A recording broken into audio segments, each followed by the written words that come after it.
What's up, guys?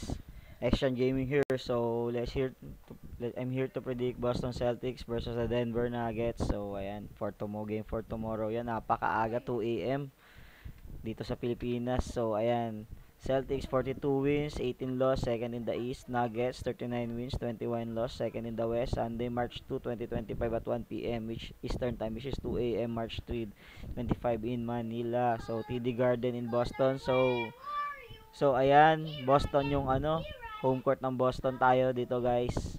So let's go. The home court advantage goes to the Boston Celtics. So let's go with the spread.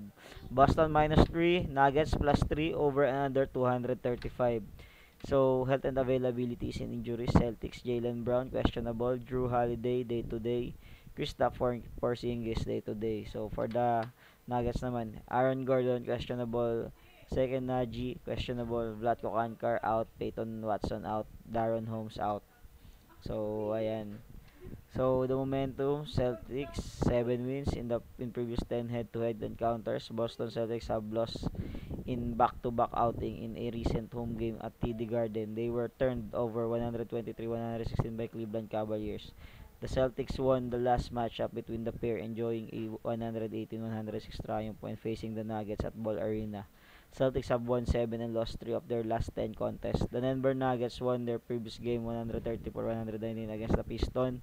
The Nuggets have won 8 and lost 2 in the past dead games. So guys, as you can see, for me talaga yung sa stats, parang mas nasa momentum yung Nuggets ngayon. So for me, Nuggets +3. Kahit pinagtatalo ng Boston yung Nuggets, puro blowout nung umpisa ng season. For me, ibang-ibang team na yung Nuggets ngayon kumpara doon sa umpisa ng season. Nagpapainit pa lang sila noon, pero ngayon nagiinit na sila.